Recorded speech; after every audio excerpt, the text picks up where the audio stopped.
Oi, pessoal, tudo bem com vocês?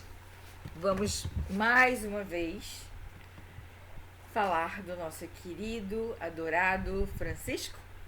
Sim, simplesmente. Opa, vou botar aqui.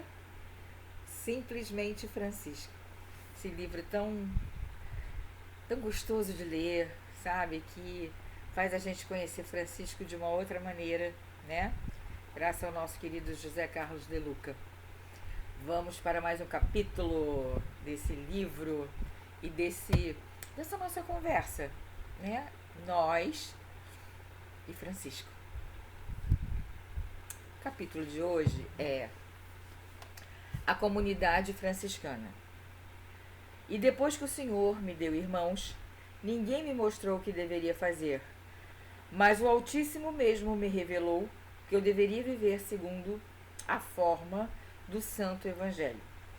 Palavras de Francisco. O interesse das pessoas por Francisco crescia a cada dia. Sua espiritualidade não era teórica. Suas palavras não eram da boca para fora.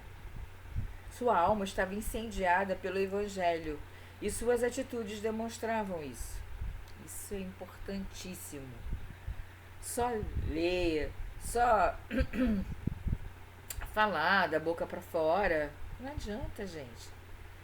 A palavra, o Evangelho tem que estar aqui dentro. E a gente tem que ter atitude, tá? Só falar da boca para fora não adianta. Ontem como hoje, o mero discurso religioso não convence por si só. Acabei de falar isso, né? Espera-se o exemplo de quem prega virtudes aos outros. E nesse aspecto, Francisco pregava o Evangelho com a sua vida, sendo comedido nas palavras e pródigo em atitudes. Aliás, a tal respeito, ele mesmo recomendava: coloque o Evangelho em prática no dia a dia. Se necessário, use palavras. Exatamente, a gente tem que trazer para o nosso dia a dia, nossa rotina, o Evangelho, tá? Atitude, gente. Muita atitude. A gente se acha assim, não, vou estudar, vou ler. Ok, ótimo. Mas se não praticar, não adianta. E é assim que a vida de Francisco passa a inspirar outras vidas. Surgiram os dois primeiros pretendentes a segui-lo, Bernardo de Quintavalle e Pedro Catani. Para aceitá-los, Francisco os leva à igreja e explica a eles que deveriam consultar antes o Evangelho. Ajoelhados diante do altar, Francisco ora em voz alta: Senhor Jesus, trago à tua presença os irmãos Bernardo e Pedro. Eles querem seguir os teus passos. De minha parte, ficaria muito feliz em recebê-los, pois além de servirem ao teu Evangelho, eles também supririam as minhas grandes deficiências. Eu já não viveria tão solitariamente e teria amigos para carregar pedras, aliviar a dor humana e propagar a tua nova. Mas estamos curvados à tua vontade, pois a obra é tua, não minha, e o nosso desejo é servir-te segundo os teus planos. Gostaríamos de ouvir a tua palavra, Senhor. Tomando o Evangelho às mãos, Francisco abre aleatoriamente e a resposta foi clara e direta. Jesus disse a seus discípulos: Se alguém quiser vir comigo, renuncie a si mesmo, tome sua cruz e siga-me. Olha só, olhem essas palavras. É aquela coisa, né? Ele abriu aleatoriamente e estava ali. Estava ali o que Jesus queria dizer, aceitando os meninos, os novos franciscanos. Vou ler de novo. Se alguém quiser vir comigo, renuncie a si mesmo, tome sua cruz e siga-me. Esquece tudo. Esquece a vida que você teve até agora. Siga-me. Renuncie a tudo e renuncie a si mesmo. Assim nascia a comunidade franciscana. Rapidamente, muitos outros foram se integrando e aquela nunca mais parou de crescer, tornando-se hoje a maior ordem religiosa do mundo. Gente, a maior ordem religiosa do mundo. Tem noção? Embora Francisco intuísse que o trabalho se espalharia para os mais distantes lugares e que mais irmãos viriam cooperar na obra, ele sempre temeu que, ao longo do tempo, o grupo se desviasse de suas raízes de simplicidade, pobreza e humildade. Realmente, gente, para seguir ali, tinha que ter essa vocação, porque eles eram paupérrimos, eles não tinham nada e tinham que ser humildes, né? Esse era o temor de Francisco, que no início, ok, tudo bem, mas e depois? Eles conseguiriam ter essas raízes de simplicidade, humildade e pobreza? Emmanuel descreve alguns traços da comunidade nascente. Eles repeliam qualquer auxílio pecuniário, não tinha dinheiro, zero, para aceitar tão somente os alimentos mais pobres e mais grosseiros. E o característico que mais se destacava das outras comunidades religiosas era o seu alinhamento dos mosteiros. Em vez de repousarem à sombra dos claustros, na tranquilidade e na meditação, esses espíritos abnegados reconheciam que a melhor oração para Deus é a do trabalho. Trabalho construtivo no aperfeiçoamento do mundo e dos corações. Era muito trabalho. Trabalho, trabalho, trabalho. Pobreza, humildade e simplicidade. Era difícil. Francisco e seus irmãos se estabeleceram em cabanas erguidas nas proximidades da capela de Santa Maria dos Anjos.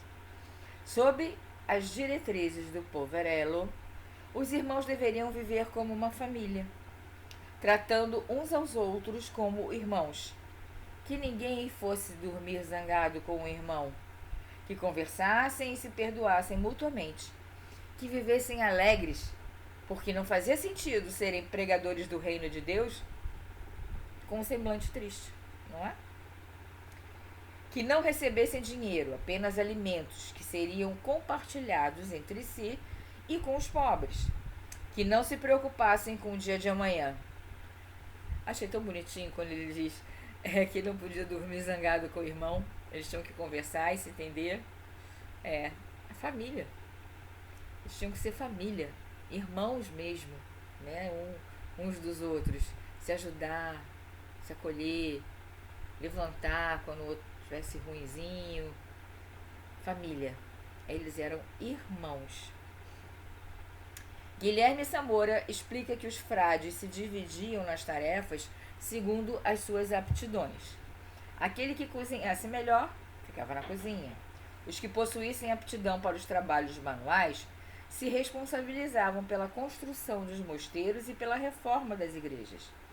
Outros, por sua vez, ficavam na faxina, tratando de deixar em ordem o local onde o grupo estava vivendo naquele momento. Viu? Tudo bonitinho, tudo assim, planejadinho, organizado, disciplina, né? Cada um fazia o que tinha de melhor. E assim eles viviam. Ao lado de tudo isso, Francisco era firme ao exigir dos companheiros duas coisas fundamentais: oração e trabalho. Pela oração estariam ligados a Deus e pelo trabalho fugiriam do ócio, a quem chamou de inimigo da alma, e também seriam menos pesados aos homens. Ninguém podia ficar parado não. O ócio, nem pensar. Tinham que estar sempre produzindo, fazendo coisas, levantando as igrejas, ajudando os irmãos menos favorecidos, porque o ócio era inimigo da alma. Era, não é, né? Bem se vê que Francisco colocou a sociedade e a própria igreja de pernas pro ar. Prosseguia o pobrezinho no trabalho de reconstruir a igreja em ruínas.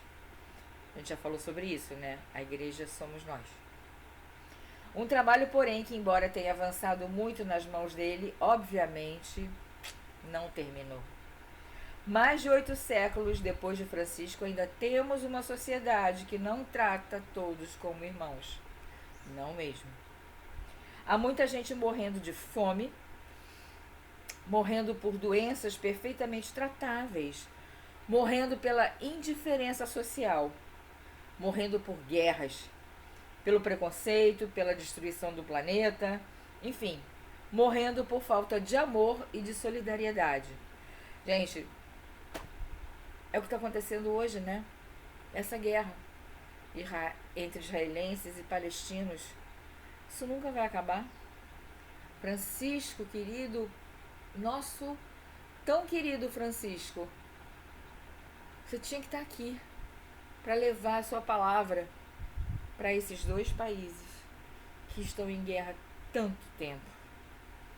Irmão contra irmão, mortes violentas, sangrentas por um pedaço de terra. Ah, Francisco, como seria bom se estivesse aqui para conversar com esses líderes e mostrar que somos todos irmãos.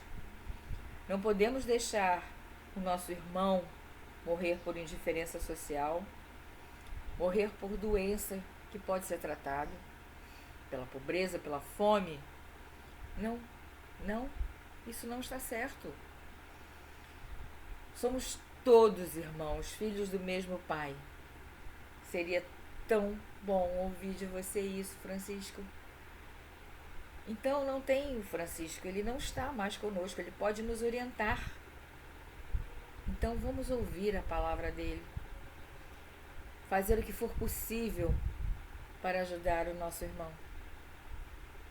Quem sabe um dia não tenhamos mais guerra. Muitos franciscos ainda precisam renascer no coração do homem, e para que isso ocorra, cabe lembrar uma admoestação que Francisco fazia aos seus companheiros. É grande vergonha para nós, servos de Deus, que os santos tenham feito as obras, e nós, proclamando-as, queiramos receber a glória e a honra. A gente não fez nada. Como é que a gente vai querer glória e honra? Né? Transportados para a igreja de São Damião, que o nosso coração ouça o chamado do Mestre, dirigido a cada um de nós. Meu irmão, reconstrói a minha igreja, que ainda está em ruínas. Sabe as palavras? Vamos reconstruir a nossa igreja? Vamos ajudar o nosso irmão a reconstruir a dele? Não podemos deixar em ruínas. Francisco nos diz com todo amor, que somos todos irmãos. Eu fico até emocionada, desculpe. Mas quando ele fala, muita gente morrendo de fome, morrendo por doenças perfeitamente tratáveis, morrendo pela indiferença social, morrendo por guerras, pelo preconceito, pela destruição do planeta, enfim, morrendo por falta de amor e de solidariedade. Não vamos permitir que isso aconteça. Vamos ajudar, fazer a nossa parte, cada um faz um pouquinho. Quem sabe um dia a gente não tenha mais nada disso. Só tem amor. Que Francisco esteja sempre conosco, nos orientando, nos iluminando, nos mostrando o caminho. Até o próximo capítulo, meus amigos. Foi um prazer estar com vocês. Esse capítulo foi, assim, falou muito, né? Como os outros. Mas quando ele fala de guerra, a gente está passando por isso agora. Então, vamos refletir, vamos ajudar, vamos seguir as orientações de Francisco. Não é à toa que estamos lendo esse livro. Não é à toa. Nada é por acaso. Um beijo para vocês. Até o nosso próximo encontro. Fiquem bem.